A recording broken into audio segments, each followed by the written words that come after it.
donde este año no va a ser diferente al anterior, va a ser un año más, el sol va a salir, las estaciones van a venir en los países donde hay estaciones, nosotros los que están estudiando van a terminar semestres, más no va a ser el año la diferencia, lo diferente vamos a hacer nosotros vamos a ser diferentes. Es decir, es decisión de cada uno. Si el año que empezamos termina tal y cual como terminó el año pasado. ¿Por qué? Hay algo que siempre se dice a inicio de año: este año será mejor, este año será el mejor de todos los años. Y puede que sí, pero el año en sí, en particular el año, no tiene nada que ver con los resultados del año. Somos nosotros los que tenemos que ver con los resultados del año.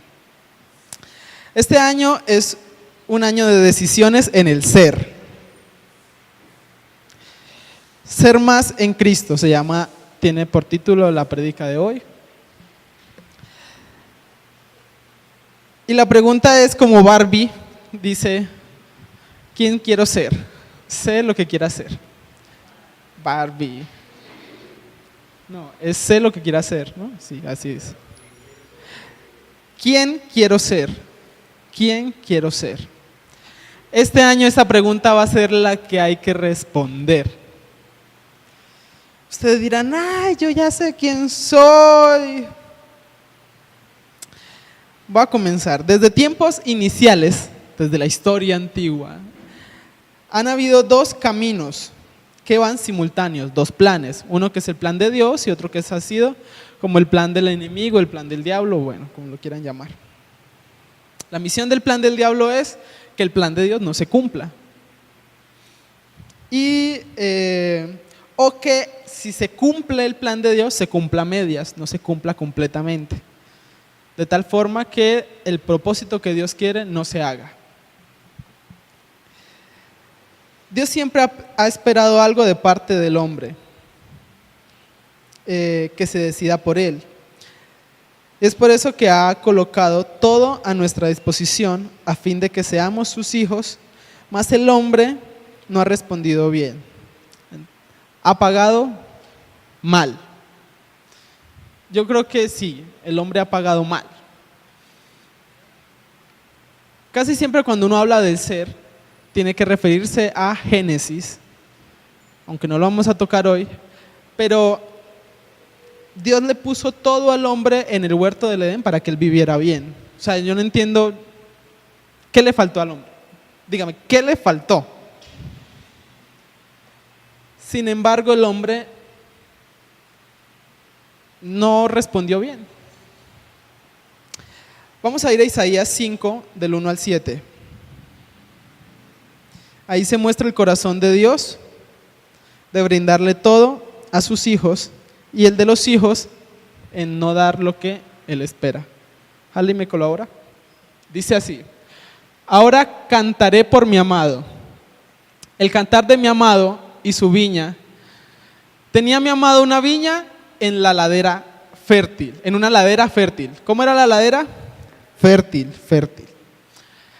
La había creado, la había cercado y despedregado y plantado de vides escogidas. Había edificado en medio de ella una torre y hecho también en ella un lagar, y esperaba que diese uvas, y dio uvas silvestres. Sigue. Ahora pues, vecinos de Jerusalén y varones de Judá, juzgad ahora entre mí y mi viña. ¿Qué más podía hacer mi viña? ¿Qué más se podía hacer a mi viña que yo no haya hecho en ella? ¿Cómo, esperando yo que diese uvas, ha dado uvas? Esperemos ahí un momentico. En las versiones, la traducción dice: esperaba que diera uvas dulces, y lo que me dio fue uvas agrias, siendo lo que yo sembré uvas dulces. Y lo que está diciendo: ¿qué más le hubiera podido hacer a mi viña? O sea, él la cercó, quiere decir que no entraron animales. Él puso la semilla correcta, puso una torre para que estuviera como resguardada, o eso significa protección. Y no dio lo que él esperaba. Siguiente. Os mostraré pues ahora lo que haré yo a mi viña. Le quitaré su vallado y será consumida. Aportillaré su cerca y será hollada. Haré que quede desierta y será podada. Y no será podada ni cavada. Crecerán el cardo y los espinos. Aún a las nubes mandaré que no derramen lluvia sobre ella. Ciertamente la viña de Jehová de los ejércitos es la casa de Israel. Diga yo soy la viña. Listo. Y los hombres de Judá, planta deliciosa suya. Soy planta deliciosa. Ahí dice, y los hombres de la viña, planta deliciosa suya. Esperaba juicio y he aquí vileza, justicia y he aquí clamor. En otras dice, esperaba justicia y he aquí violencia. ¿Ese es el 7? Sí. Resulta que Dios dice, yo soy el viña, yo soy el labrador, bueno, sí. Yo soy el dueño de la viña. Aunque al inicio no lo dice, después lo aclara. Yo la haré, yo la planté, mandé lluvia a su tiempo. No dejé que creciera ninguna otra planta alrededor de ella. Estaba ella sola y la hice crecer en una tierra fértil. ¿Qué le faltaba a esa viña? Ustedes dirán, ¿es lógico que pase esto? Si él fuera, o sea, yo diría, bueno, Dios es el peor agricultor del mundo, porque todo lo hizo correctamente, y uno diría, no tiene mano, no sé.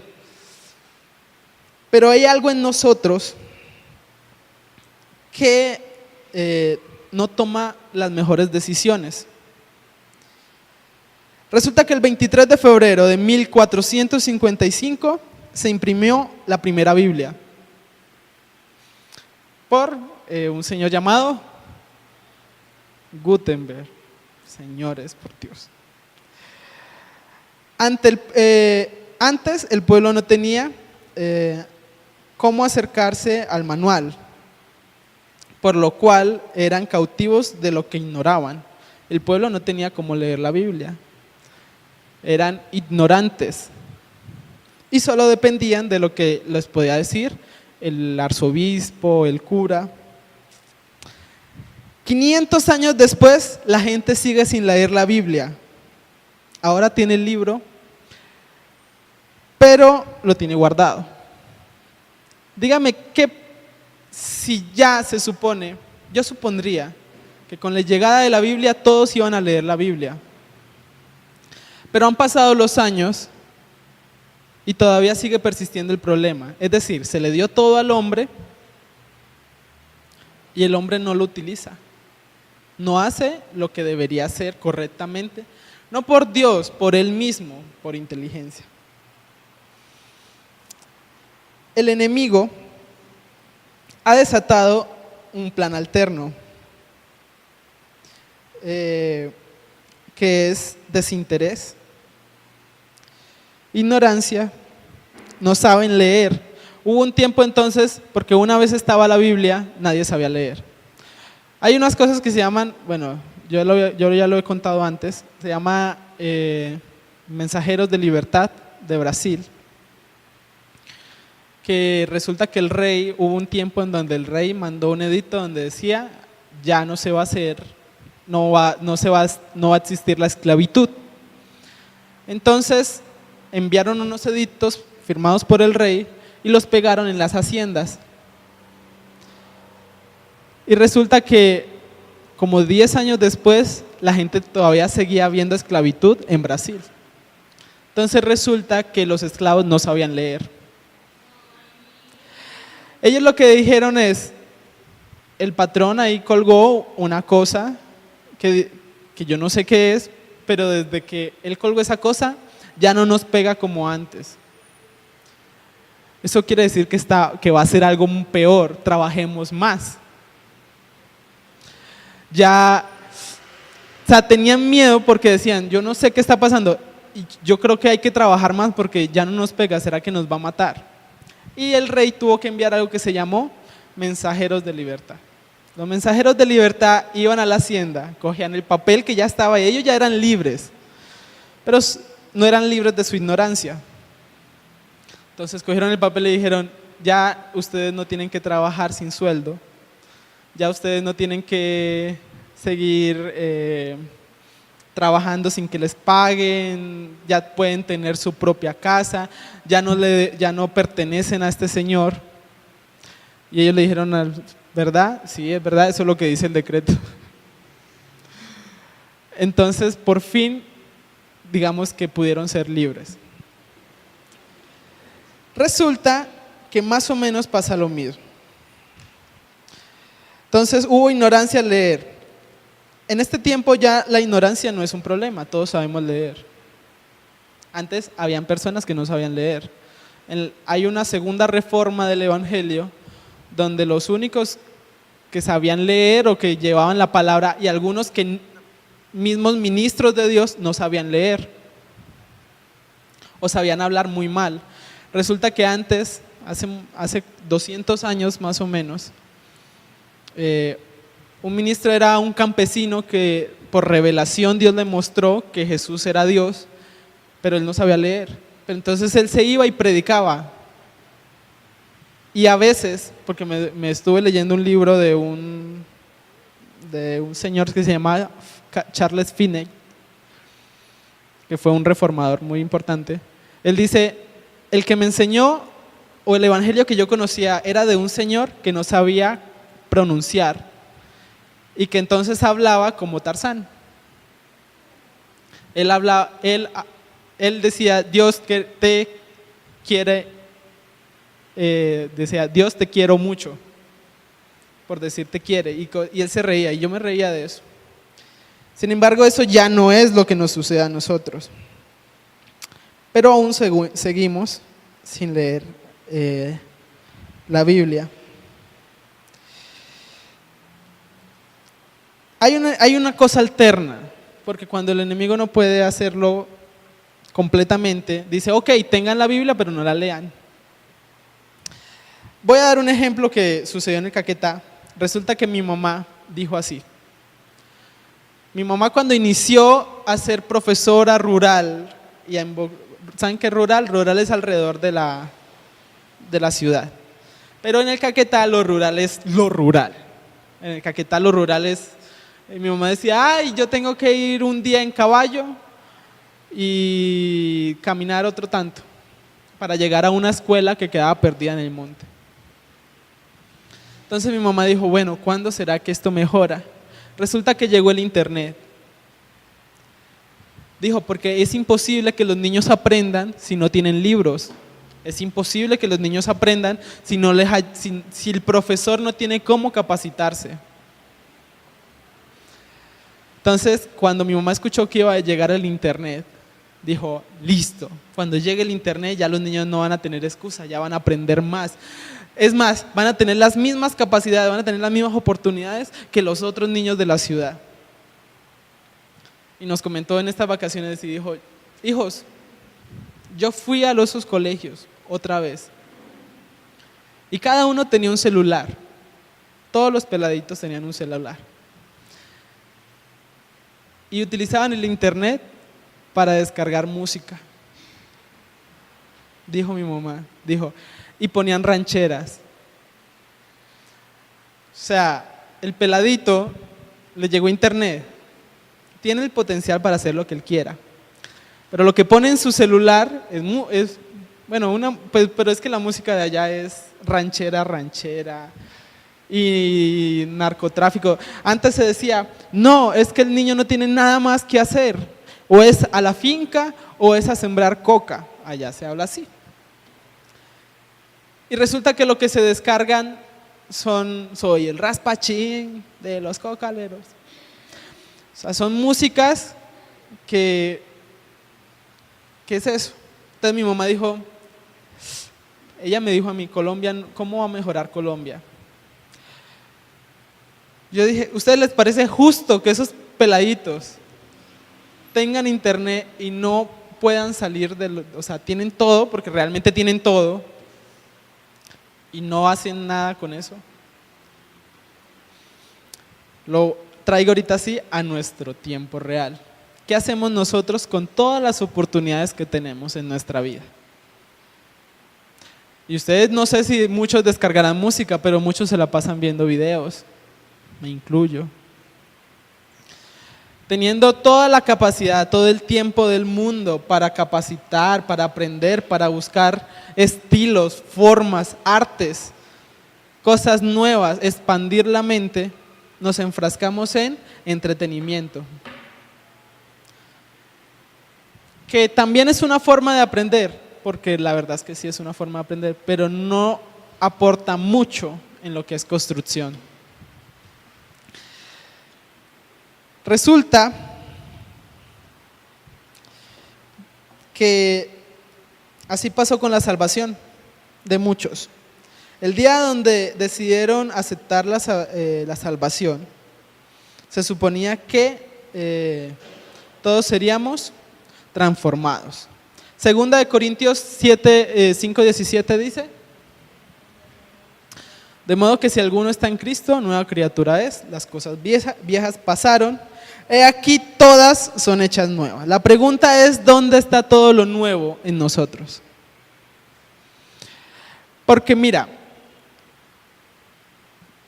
¿a qué me refiero con el plan alterno del diablo y todo este tipo de cosas?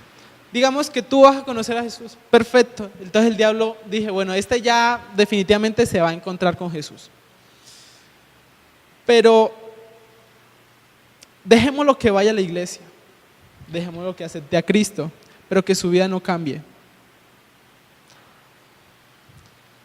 A lo que me refiero cuando yo decía el plan alterno de Dios es que el enemigo es muy experto en cambiar ligeramente los planes, cambiar ligeramente las palabras, cambiar ligeramente algo para que nosotros no tengamos completamente lo que deberíamos hacer o tengamos completamente el plan. Dice, vamos a dejar que vayan a la iglesia, vamos a dejar que toquen en la alabanza, vamos a dejar que se vistan bien, vamos a dejar que saluden, pero que se conformen, que no sean cambiados, transformados en su ser, en su esencia, que sigan siendo los mismos con una ropa diferente, cambian afuera y no adentro. Eso es un plan alterno de Dios. Entonces encontramos, no es una cosa que pase aquí en la iglesia, es en general. El evangelio está perdiendo valor. Que se preocupen mucho por lo que hagan y no por lo que sean. Que si me tatúo o no me tatúo, que si escucho música o no escucho música, que si veo un programa o no lo veo, que si asisto o no, que si oro o no, que si canto, que si salto, que si respondo bien o no respondo bien, que si comparto el evangelio o no lo comparto, si me novio o no me novio, cosas del hacer. El enemigo nos grabó algo muy importante entonces en nosotros. Dejemos que sí, digan que son cristianos, pero que no sean transformados por dentro, que se ocupen de cosas de afuera, del hacer. La pregunta es, y la pregunta que se quiere que se olvide es, ¿soy o no soy? Entonces, ¿qué encontramos dentro de nosotros? Esa es una reflexión que hacía con Dios. Dentro de nosotros, o sea, en la iglesia de nosotros y de los jóvenes que están preguntándose, ¿será que puedo hacer esto o no lo puedo hacer? Cuando la verdad es que no se depende de lo que tú hagas, sino de lo que tú seas. En Jonás, vamos a ir a Jonás 1 del 1 al 3. Encontramos una persona que tenía un título, que tenía como la imagen, él era un profeta. Dice, vino palabra de Jehová a Jonás, hijo de Amitai, diciendo, levántate y ve a Nínive, aquella gran ciudad, y pregona contra ella, porque ha subido su maldad delante de mí. Y Jonás se levantó para huir de la presencia de Jehová a Tarsis, y descendió a Jope, y halló una nave que partía a Tarsis. Pagando su pasaje, entró en ella para irse con ellos a Tarsis, lejos de la presencia de Dios. Hasta ahí. Bueno, el Señor era un profeta, pero bueno, no era obediente porque no lo hizo, pero tampoco conocía el corazón de Dios. Resulta que puede que hayan muchas cosas, yo quiero que estudiemos este modelo en este momento. Puede que haya muchas cosas por las cuales Jonás no fue a Tarsis, porque el pueblo de Nínive era la capital de Asiria, un pueblo cruel, enemigo número 1 de Israel, que mucho después lo iba a conquistar. Dios a ningún otro profeta, muy pocos profetas, los mandó a profetizar a otra nación. Jonás es uno, creo que hay dos, y creo que ahí se incluye Jesús.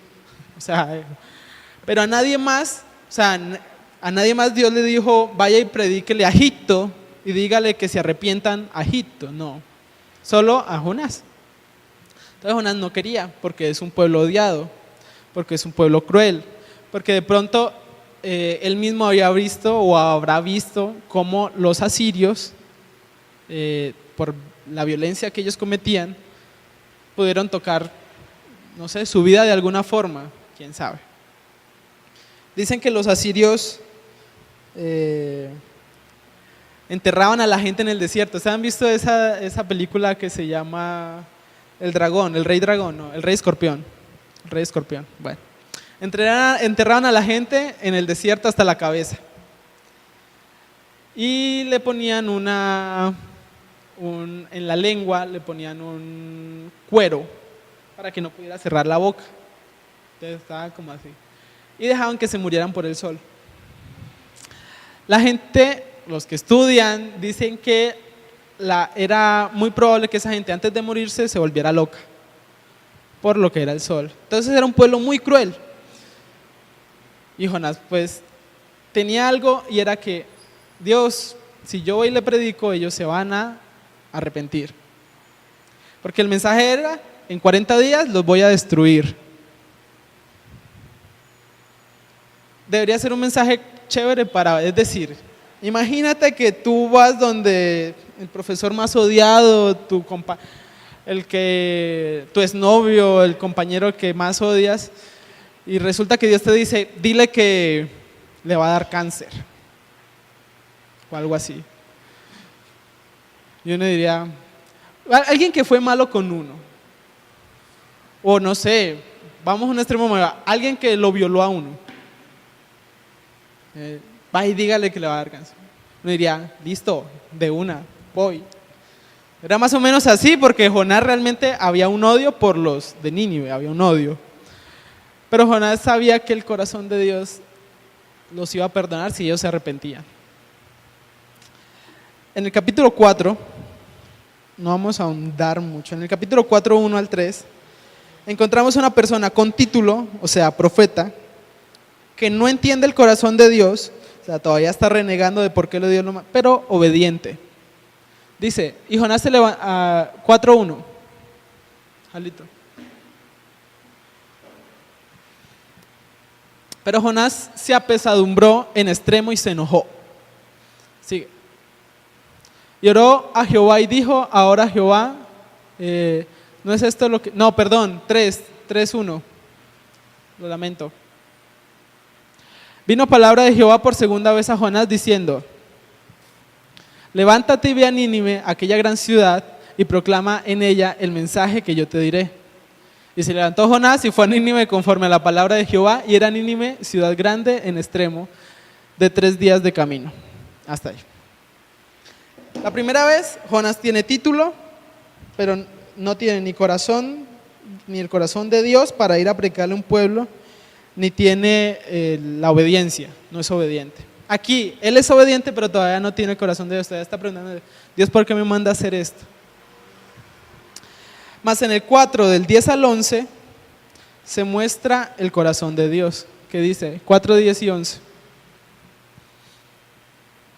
Y dijo Jehová, tuviste lástima de la calabacera, en la cual no trabajaste, ni tú la hiciste crecer, y en espacio de una noche nació, y en espacio de otra noche pereció. ¿No tendré yo piedad de Nínive, aquella gran ciudad donde hay más de 120,000 personas que no saben discernir entre su mano derecha y su mano izquierda, y muchos animales? Y hasta ahí llega el capítulo. ¿Qué tiene que ver esto con lo que hablamos al inicio? Resulta que de alguna forma Jonás tiene algo que a muchos de nosotros de pronto tenemos, y son cosas internas que no nos permiten hacer las cosas de Dios. Cosas internas como odio, como resentimiento, que todavía necesitamos sanar y que todavía no somos transformados. Todavía no entendemos. Uno dice, pero ¿por qué no entiendo propósito de Dios? Porque realmente antes de entender propósito de Dios, Dios tiene que enseñarnos proceso. ¿Qué pasó en todo este caminar que por fin al final yo supongo que Jonás habrá entendido lo que el corazón de Dios, que es salvar a las personas? Dios no es un Dios cruel. Jonás pensaba que Dios era un Dios cruel y que su pueblo era el único, y bueno, sí, ellos son los únicos hijos de Dios y tales, en ese tiempo que eran judíos. Pero el resentimiento le impedía hacer cosas. Y Dios lo tuvo que trabajar ¿cómo? Bueno, que se lo coma una ballena. Y lo segundo es matar a su calabaza, a lo que más le importaba en ese momento en su vida. Ahora yo les pregunto, bueno, ¿cómo? O para que vayamos reflexionando. ¿Yo cómo estoy frente a lo que yo soy? ¿Será que yo soy una persona que tiene una impecable apariencia? ¿Será que seré de esos libros que tienen una portada maravillosa? Las sombras del más allá, de Pepito Pérez, la única aventura al mundo de los muertos, pero que por dentro no dice nada. A veces somos obedientes, y hablo también con el liderazgo. Hacemos cosas para Dios. Es que yo hago las cosas que Dios me manda, y todavía no entendemos que debemos ser transformados dentro de nosotros, como Jonás. Jonás hizo las cosas por obediencia, pero al final de hacer las cosas todavía sentía rabia, odio. Y Jesús llega y dice algo. En Mateo 12, 40 al 42. Si Hadley me colabora. Mateo 12, 40 dice: porque como estuvo Jonás en el vientre del gran pez 3 días y 3 noches, así estará el Hijo del Hombre en el corazón de la tierra 3 días y 3 noches. ¿Sigue? Los hombres de Nínive se levantarán en el juicio con esta generación y la condenarán, porque ellos se arrepintieron a la predicación de Jonás. He aquí más que Jonás en este lugar. El 42 dice: la reina del sur se levantará en juicio con esta generación y la condenará, porque ella vino de los fines de la tierra para oír sabiduría de Salomón. Y aquí más que Salomón en este lugar. Les explico. Dios les está hablando a unos religiosos y a unos fariseos. Y le está diciendo Jesús: ustedes no escuchan. Y ellos le están pidiendo señal. Señor, danos una señal. Nosotros somos así, dependemos de señales. Queremos que Dios nos resuelva problemas. Señor, pero si no me haces esto, entonces yo cómo sé que tú eres real. Ok. Y Dios dice: no se les dará señal sino la señal de Jonás. ¿Y cuál era la señal de Jonás? Que Jonás habló, dijo: si ustedes no hacen lo correcto, se van a morir. Y la gente de Nínive se arrepintió. Y dice Jesús: si Jonás, que no quería que esa gente se salvara, Jonás no quería que esa gente se salvara. O sea, es claro ese concepto, yo quiero que quede claro. Jonás no quería a Nínive y no quería que la gente de Nínive se salvara. Si Jonás, que no quería que Nínive se salvara, predicó y la gente de Nínive lo reconoció a Jonás, dice Jesús: he aquí uno mayor que Jonás. O sea, yo que soy Jesús, el Hijo de Dios, que quiero que ustedes se salven, les predico y ustedes no me escuchan. Se levantará la generación de Nínive en el juicio y dará testimonio contra ustedes. Y la reina del sur fue una reina que Salomón la dejó meterse en toda su casa, o sea, le mostró todo. Pero la reina dice que vino desde muy lejos. Entonces dijo, si aquí vino una señora de muy lejos para escuchar la sabiduría que era mía, he aquí uno mayor que Salomón. O sea, la reina iba por la fama de Salomón, pero lo que realmente le impactó fue la ley de Dios. Y la ley que tenía para con los esclavos, para con todo el pueblo, el grado de justicia. Dice, he aquí, si la reina fue por Salomón, ¿cuánto más no deberían venir por mí, por mi sabiduría? Entonces le está hablando a un pueblo que es hipócrita. Y hoy nos habla de la misma manera. ¿Qué pasa? El año 2018 es un año de ser más igual a uno más. Vamos a trabajar sobre el ser. Y no busco desanimarlo, solo quiero mostrar una situación actual. Muchos de nosotros crecimos en la iglesia pensando que el hacer era lo que la iglesia buscaba. Y en el hacer hemos perdido nuestra esencia. Ser más en Cristo ¿será que sí estamos haciendo lo que Cristo dice?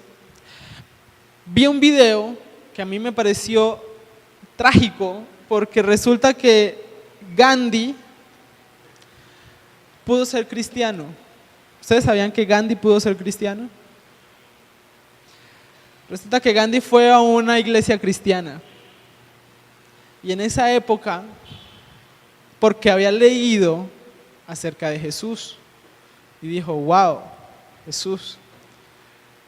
Y resulta que no lo dejaron entrar porque había racismo en esa época y él no era blanco. Entonces, que fuera a una iglesia de negros, afrodescendientes. Entonces Gandhi pues publica, hoy está publicada, pero hace una frase que es, me gusta tu Cristo, pero no me gustan tus cristianos. Y el evangelio está perdiendo valor. No fuerza, no poder, en el sentido de que Dios sigue teniendo fuerza, Dios sigue teniendo poder, pero los cristianos no estamos mostrando el verdadero carácter de Cristo, ni a Cristo. Y hablo sobre todo a una nueva generación que se está levantando. ¿Será que mostramos lo que realmente Dios quiere? Y la pregunta de Dios es, ¿qué más quisieran ustedes que hiciera por ustedes? Y Dios dice desde el inicio, ¿qué más hubiera hecho yo porque ustedes dieran frutos? Y esperando frutos, no sé qué pasa, no es lo que espero. Tuve un encontrón con Dios hace semana y media y de ahí comenzó a surgir el mensaje. Dice, me siento defraudado. Dice, he visto un árbol muy bello, me acerqué y no había fruto. La misericordia, el amor, el perdón son cosas de Dios, tienen que estar en nosotros, tienen que ser frutos. 2018 va a ser un año de trabajar con el Espíritu Santo definitivamente. Que no sé de por qué o cómo los jóvenes no lo tenemos como muy arraigado en nosotros, pero tú necesitas al Espíritu Santo, porque el Espíritu Santo es el único que te muestra el corazón del Padre. Es decir, lo que Jonás vivió al final, que fue como la muestra de amor de Dios por un pueblo, es lo que el Espíritu Santo, y solo el Espíritu Santo puede hacer. Pero en el encontrón que tuve con Dios fue el siguiente. Yo dije, Dios, o sea, teniendo todo, porque una vez uno tiene la salvación, tiene muchas cosas, pudiendo revolucionar el mundo con ideas, empresas, ideas que cambien con sistemas de producción, metodologías innovadoras, porque tenemos la mente de Cristo. ¿Dónde están? Entonces Dios me decía, yo espero algo y sigo esperando algo, pero no, a veces no está. Y yo no sé si de pronto es conformismo que nos metió el enemigo a conformarnos con un sistema eclesiástico que creo que debe irse rompiendo. Los nuevos retos y la iglesia y en el crecimiento nos van a demandar que las redes sociales sean utilizadas para el evangelio. Nos van a demandar plataformas de conexión, iglesias virtuales, porque eso es lo que con lo que nos vamos a tener que enfrentar. Y a lo mejor estamos conformados con un sistema eclesiástico, de venir a la iglesia, ir, me visto, me pongo, me paro, no sé qué. Son cosas del hacer, que nada tienen que ver con el ser. Ahora, Dios me preguntaba, ¿y dónde están mis talentos? Yo les di talentos. ¿Dónde están mis talentos? ¿Dónde están mis dones? ¿No fueron para ustedes mis dones? Y decía, hay canciones que yo les di a tus jóvenes. Hay ideas, hay empresas que yo les di a tus jóvenes y que puede que nunca salgan. Y me pareció triste. Hay artistas que van a ser, y nos enfrascamos en esto, que si mi líder no me habla, que si mi líder, es importante que tu líder te hable, está bien, pero es importante que tú te desarrolles como Dios te piensa desarrollar. Porque no dependerá de nada más. Cuando me pidan cuentas, me pedirán cuentas por mi liderazgo, pero cuando te pidan cuentas a ti, te pedirán cuentas por tus dones. Entonces, ¿quién soy? ¿Quién quiero ser? Barbie Girl, no sé qué Barbie. Sé lo que quiero hacer. Habla de que vamos a tener que preguntarnos cuáles son mis dones, cuáles son mis ministerios, cuáles son mis dones espirituales aparte de mis dones naturales, qué fruto me falta, y vivir procesos. Hay familias que en este momento están viviendo procesos duros. Y si soy sincero, yo decía, bueno, ¿será que esto será bueno para ellos? Yo pienso que Dios no tiene nada que ver en los desastres, pero tiene todo que ver en coger un desastre y que de ahí salga un fruto bueno. O sea, el hombre sufre por sus propias decisiones, consecuencia de sus propias decisiones. Pero Dios, el propósito de Dios es coger la consecuencia de esas decisiones y volverlas en algo bueno. Y ustedes están creciendo, y ustedes están avanzando. Pero el SER 2018 va a ser de ese trabajo. Yo quiero ver realmente, pues yo como líder, pero yo sé que Dios como creador quiere ver realmente esos dones puestos. ¿Dónde está el gozo y dónde está la alegría? ¿Dónde está? Y decía algo muy importante, que hay un video que decía, que los cristianos que si levantan o no levantan las manos. Yo realmente no sé si volverles a decir que levanten o no levanten las manos. Ya me parece algo que como ya no depende de mí, porque no es por mí, no es por la iglesia, es por Dios. Si usted levanta las manos o no las levanta, es un problema del hacer. Pero si usted me dice que usted es un adorador y no tiene brazos, pues yo qué le voy a pedir que levante los brazos. Quisiera decir que alguien que no tiene brazos no puede adorar. Lo que quiero es que se salgan un poquito del sistema. Si yo les digo párense, siéntense, quédense, muévanse, son cosas del hacer. Pero ustedes tienen que estar mucho más pendientes en lo que son, en lo que quieren ser, y que con ese ser sí van a hacer muchas cosas. Porque sí va a pasar que yo les voy a decir, pongámonos de pie, estiremos las manos, no sé qué, porque hay ciertos protocolos. Pero el pastor dijo una frase que a mí me encantó. Dijo, Yo estoy contenido en la iglesia, pero ustedes pueden hacer lo que quieran en su casa. ¿Y a qué me refería? A que, pues yo no sé ustedes cómo, digamos, aquí les piden alzar los brazos o algo así. Cómo quieran alabar a la iglesia, en su casa, perdón, en su cuarto cerquita, es lo que importa. Porque aquí finalmente mostramos es a veces una imagen o realmente hay una adoración. Más importante que lo que hagan aquí es lo que van a hacer en su casa. Aquí yo estoy condicionado, los líderes estamos condicionados bajo un sistema que nos da, digamos, cierta protección, pero ustedes pueden hacer lo que quieran. Pueden hacer lo que quieran si parten de un buen ser. Quiero que tomen un segundo. Vamos a pensar en Dios. De alguna manera se encuentra, no sé, afligido, porque pudiéndonos dar todo y nosotros teniendo la capacidad de hacer todo, lo estamos desperdiciando. Más que cualquier otra cosa, estamos desperdiciando nuestra juventud, pues en este momento. No podría decir que desperdiciamos dinero o desperdiciamos nuestras mentes,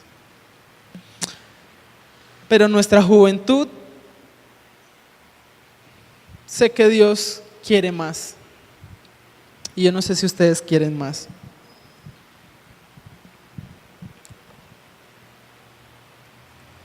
Este 2018 va a ser bueno, va a ser increíble, va a ser que nosotros saquemos nuestra mejor forma de ser, va a ser que nosotros saquemos nuestra mejor versión, y al final de este proceso Dios va a hacer algo importante con cada uno de nosotros. Al final del proceso Dios va a hacer formar propósito. Señor, te damos gracias, Padre. Bendigo este tiempo, Señor. Bendigo este 2018, Dios. Sé que tu intención no es desanimarnos, Dios. Sé que tu intención es hacernos despertar de un letargo espiritual que tenemos, Dios. Sé que tu intención, Dios, en este 2018 no es destruirnos como a Nínive, sino hacernos florecer, hacernos mejor, hacernos encender, Dios. Padre Santo, envía tu Espíritu Santo, Dios. Es necesario tomar decisiones, Señor, y solo tu Espíritu Santo nos las va a ayudar a tomar, Dios. Envía tu fruto del Espíritu Santo. Padre Santo, que podamos dar uvas dulces, Dios, un buen fruto, Dios, pero que sea del ser, que no sea del hacer, Dios, que no sea de las cosas que nos intentan como capturar, Dios. Padre Santo, bendigo a estos jóvenes, Señor. Sé que confío en ellos, Dios. Tengo esperanzas en ellos, Señor, de que tú harás cosas grandes. En el nombre de Jesús, amén y amén. Den un aplauso.